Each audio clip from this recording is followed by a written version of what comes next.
देखेंगे समसूत्री, जिसको बोलते हैं मियोसिस। मियोसिस देख, मियोसिस है कुछ नहीं, ये चित्र आप बना लोगे, ऐसी देख रहे हो बना लोगे, तो ये क्या है, मदर सेल है। मदर सेल, मातृ कोशिका बोलते हैं, मातृ कोशिका है। तो डेफिनेशन कुछ नहीं, एक मातृ सेल से दो मदर सेल का निर्माण होना, और जब दोनों निर्माण होगा तो जीनेटिकली आइडेंटिकल होगा, जीनेटिकली अनुवांशिकी क्लोन होगा। ठीक, जैसे कि ये गुणसूत्र 2 दिख रहा है, यहाँ भी 2 आया है, यहाँ भी 2 आया है, ये इसकी खास बात है। ठीक है, अगर इसको बोल देते हैं संतति कोशिका, संतति कोशिका। अगर कोई जीनेटिकली क्लोन अगर नहीं लिखोगे तो तुम्हारा आंसर गलत है। तो मैं लिख देता हूं, एक मातृ सेल से, एक मातृ सेल से दो संतति कोशिका, कोशिका का निर्माण होता है, निर्माण होता है। और यह जो निर्माण हुआ है दो संतति कोशिका का, यह अनुवांशिकी क्लोन है। अनुवांशिकी क्लोन का मतलब मातृ कोशिका से समान है। ठीक, और ये इसकी खास बात है, देख शब्द पकड़ो, और यह अनुवांशिकी अनुवांशिकी अनुवांशिकी क्लोन होता है, क्लोन होता है। क्लोन मतलब समान, शब्द में जाओ, क्लोन। क्लोन, क्लोन को अगर डिफाइन करने बोलोगे तो मतलब कैसे कर लोगे? क्लोन क्या है? अनुवांशिकी क्लोन वह क्लोन है जो अपने मातृ कोशिका के समान संतति में भी समान होता है। एक नंबर में पूछ सकते हैं क्लोन क्या है, तुम बोलोगे क्लोन कहाँ से है? क्लोन समसूत्री विभाजन। ठीक है, एक मातृ कोशिका से दो संतति कोशिका का निर्माण होना एवं वह अपने मातृ कोशिका के समान है, जेनेटिकली आइडेंटिकल है। चाहे संरचना में समान रहता है, संरचना समान, ठीक है, बात समझ में आए? संरचना सब में समान रहता है, उसको बोलते हैं समसूत्री विभाजन। ठीक है, अब इसमें 4 स्टेप होते हैं, 4 अवस्था। ठीक, 4 अवस्था होता है इसमें, 4 अवस्था तो मैं 2 मिनट में बताता हूँ। 4 अवस्था की अवस्था 4 होता है। एक होता है प्रोफेस, एक होता है मेटाफेस, एक होता है एनाफेस, एक होता है टीलोफेस। तो मैं पूरा सबको नहीं करूंगा, आप मेरे पे भरोसा करें, मैं बता सकता हूँ। ठीक, तो मेटाफेस में एक होता है कार्योटाइपिंग की प्रोसेस, टाइपिंग प्रोसेस होता है। कार्योटाइपिंग प्रोसेस के मतलब वो होता है कि डीएनए गुणसूत्र के बारे में हम स्टडी कर सकते हैं, फोटोग्राफी कर सकते हैं। फोटोग्राफी के साथ साथ कौन सा खराब है, कौन सा क्या है, सारी चीज के बारे में हम मेटाफेस में बता सकते हैं। तो आप यहाँ लिखना गुणसूत्र के बारे में स्टडी कर सकते हैं एवं फोटोकॉपी कर सकते हैं। फोटो मतलब खींचने वाला नहीं भाई, ये अलग टाइप है, लेबोरेटरी में होता है ये। ठीक है, ये इसकी खास बात। अगर कोई नहीं पढ़ पाएगा तो इतना में काम चल सकता है। अब तुम अगर यहाँ चित्र बनाने बोलोगे तो मैं बना सकता हूँ। पहले डिसइंटीग्रेशन होगा, डिसइंटीग्रेशन के बाद जो क्रोमेटिड है मेटाफेस इक्वेटर में आएगा, एनाफेस में क्या होगा, दोनों अपोजिट पोल में चले जाएगा।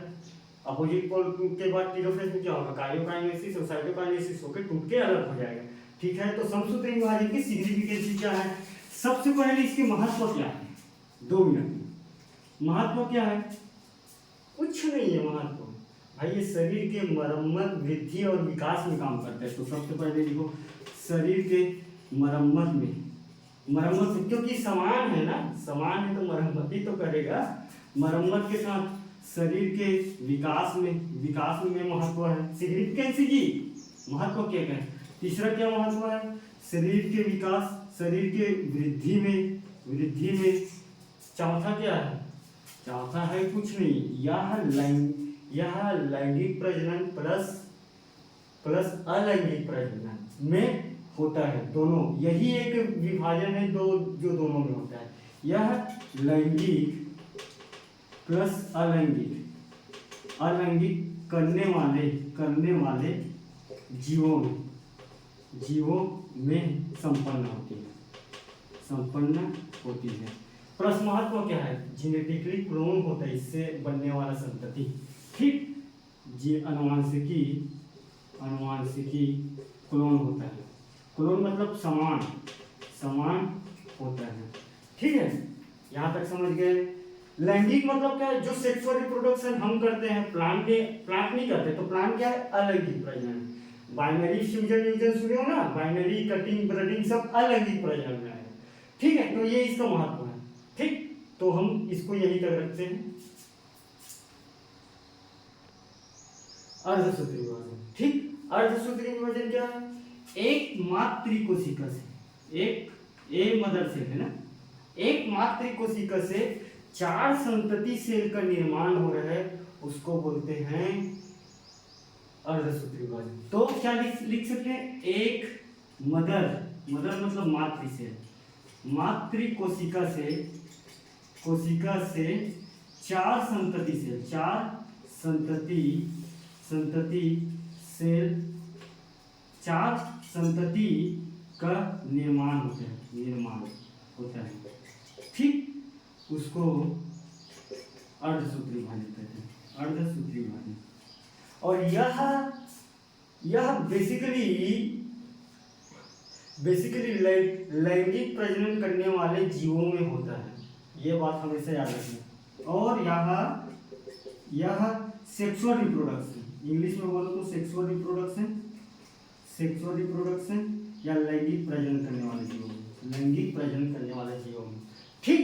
तो जैसे कि ये, तो यहाँ क्या हो रहा है, ये वाला मियोसिस फर्स्ट है, मियोसिस फर्स्ट में हम पढ़े हैं एक से समान, तो समान रूप से ये दिख रहा है अंदर का क्रोमोसोम, ये मटेरियल, उसके बाद यहाँ आधा हो जा रहा है, तो ये क्या है, रिडक्शनल डिवीजन भी कहते हैं, ठीक। तो मियोसिस फर्स्ट और इसको सेकंड बोलते हैं, सेकंड, बात समझ में आया। अगर किसी को अगर मान लो याद नहीं है तो सेम चित्र बना के आना, सेम लिख के आना। और यह लैंगिक करने वाले जीवों में होता है। और एक चीज होता है इसी में बेसिकली, एक इसको रिडक्शनल डिवीजन का है, कम हो रहा है ना इसका क्रोमोसोम नंबर, ये एन है, एन हो जाता है, ये रहता है 2n, ठीक। तो 2n रहता है तो यहाँ भी 2n आएगा समान, क्योंकि मियोसिस में हम क्या बोले, जेनेटिकली आइडेंटिकल होता है, तो यहाँ 1n हो जाएगा।